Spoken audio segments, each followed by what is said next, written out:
but now you got What's a shirt happening? on. You got a shirt on. You know, I don't talk to folks without no shirts on. I'm sorry. I forgot. I totally forgot. I was too comfortable. I was comfortable. I was chilling. Black Go ahead. What's up? Black Ron tried it one time. I was like, no, boss, you ain't got no shirt on, boss. They don't even look the part. But are you ready for your blessings? Okay. Yes. The thing about it is, a lot of people go extra deep with it. Um, I'm gonna go straight to the rhythm of it. You can only be, you can only prepare yourself for blessings if that's what you're praying for. Mm. Did you pray that? The thing is, do you see it as a blessing? Some people see it as just a situation, but not actually a blessing. You know, if you was praying for something and you received it, then it's a blessing. But if you just run up on something, then it's just you going that's how you gonna handle it. Like you just found $1 in the street. You know what I'm And saying? just okay. That Well, you this is didn't. some lucky shit. Yeah, if you pray, look, I'm broke, I ain't got nothing, and then you find $15. That's a blessing. You like, see, that boy looking out for me. Now if Okay. you got some money, or you just in the street randomly living willy nilly, and you find $15, you like, there it is. You know what I'm saying? But it ain't really no blessing. So you got Okay. somebody in your corner, is what you're saying. Yes, sir. So I do got somebody in my corner, but I feel like I'm at a point where I'm at my lowest of low. So for them to even be in my corner, I'm looking at it as much of a blessing, but like it's like, damn, why is it happening right now? Why is it happening like this? Like much of my life, this shit is just happening, Why you feel and like you're at the lowest of low? That's the whole thing. lowest of low meaning like I don't know how to properly communicate. You feel what I'm saying? I'm such an introvert that I don't know how to properly communicate to other human beings. Only way I know how to communicate is on that stage. So for somebody to be like, look, I see what's in you, even though you're not saying much, and I'm finna help you out, that's some shit that it's like, damn, why? Did you pray for that? Yeah. So if you prayed for it, was you idly praying, or was you praying for something that you really needed? I was praying for something I really needed. So did you prepare yourself for it to be answered? There we go. Now that's the whole thing. I'm preparing myself in the middle of the way the wave is hitting. I feel like it's hitting too fast. No, Because it's I'm never hitting preparing. it's never hitting too fast. You have to be able to adjust and get out your own way. See, that's the thing. A lot of times we stand in our own way for what is best for us. Because if we knew what was best for us, then we wouldn't be praying something else. If the way it was going was 100, then you know you wouldn't be praying for something else.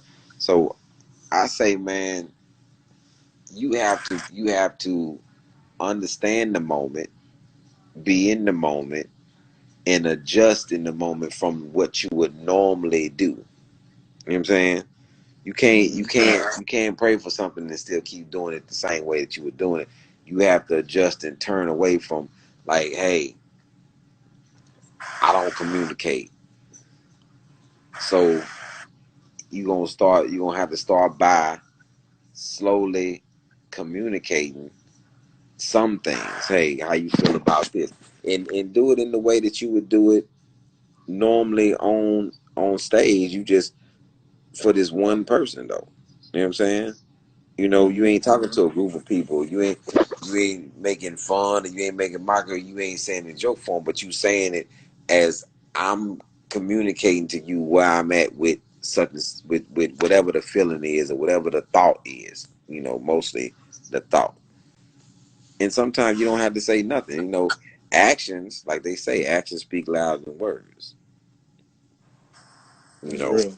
and that's all the way across the board, man. Sometimes we can talk too much.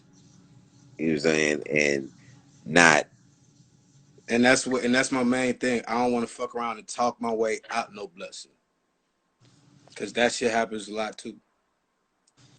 you know. So you have to just actually speak to power what you actually about. You know, you have to live in that truth, especially if you got somebody in your corner. Because having somebody in your corner, man, is um in itself worthy of you trying a different route. You know, sometimes we give our energy to people who are the opposition, and we like to, a lot of times we like to relish in struggle. You know, Yeah. sometimes a relationship, you only feel a relationship is going good if it's a lot of turmoil in it, because sometimes a lot of us have that battered woman syndrome, where you only care about me if you beat me up. You know what I'm saying? So Mm-hmm. if something comes to you easy, it's, or it comes to you in a different manner, you try to somewhat take it for granted, or you feel like it's really not what it is because it's not enough turmoil in it. You know, a lot of us don't know how to live in peace. You know, that's the thing. That's why we consider happy music corny. If you're a rapper and you rap happy and you rap about good things in life, we consider you corny, because we feel like everybody had to come from struggle. You know what I'm saying? And Yeah. that doesn't actually make sense. And You I heard you and shout out to OG Rodney Perry talking a little bit earlier and saying that Will Smith, they don't consider him being in the top five. But if you go on the East Coast for real, and I say this on my podcast, the Microphone Fiends, Will Smith can be considered one of the GOATs if you're talking about just as far as albums. He outsold everybody in the industry compared to LL Cool J, but nobody give him that credit because he's the nice guy. it's not even about that he sold a bunch of records. He could actually rap. Mm-hmm. That's the whole thing. Cause brand new. If anybody want to know what Will Smith is about, all they gotta do is listen to the record "Brand New Funk." Brand New Yeah. Funk was a dope album. It wasn't, every song wasn't Parents Don't Understand. Mm-hmm. You know what I'm saying? That's kind of that's kind of trying to think like Slick Rick was only children's story. So not Mona Lisa, not nothing else. You know, not 6 minutes.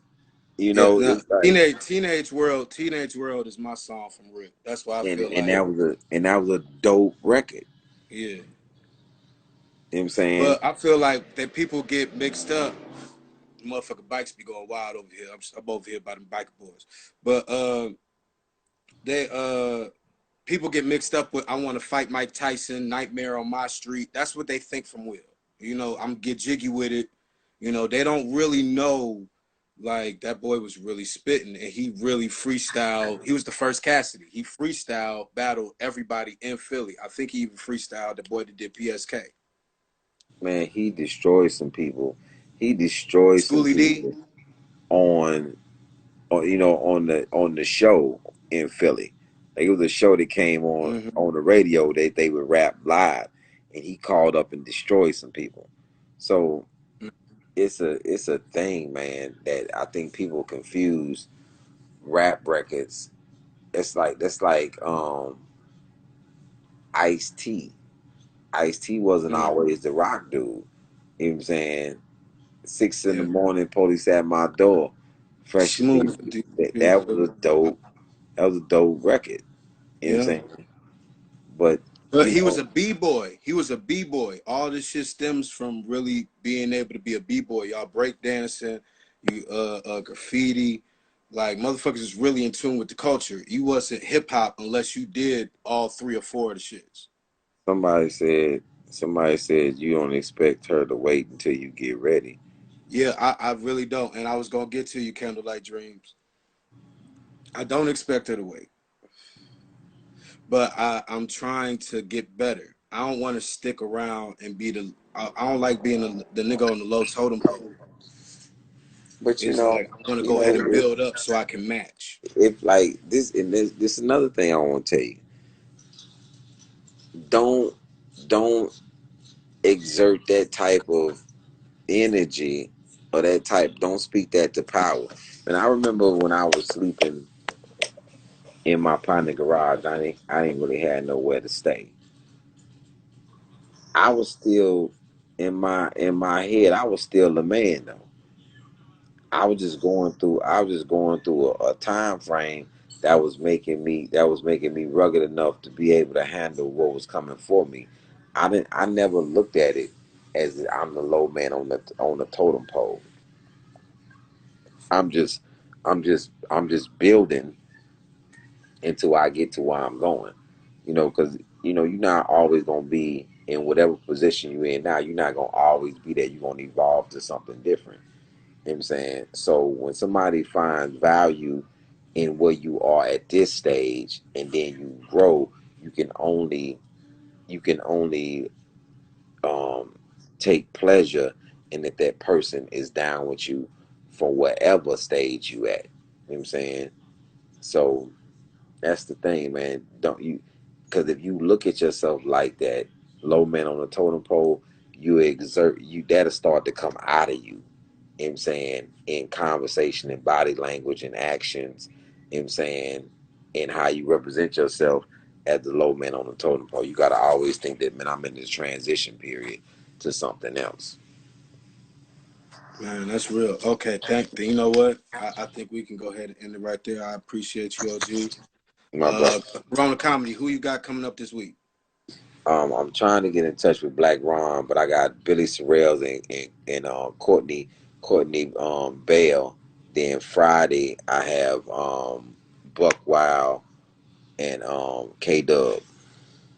Mm, that's gonna be good. As soon as you get them flyers, I'll post it up. I'll repost. Let them know. Everybody get them hand claps. Get them hand claps. And if you ever do a Corona open mic, nigga, let me know. My, Stay blessed, Mr. my Ali brother, you be Sadiq. blessed. My Thank you. brother. Oh. Yes, sir. All right. All right. I'm humbled. I'm humbled. I'm humbled. I'm humbled.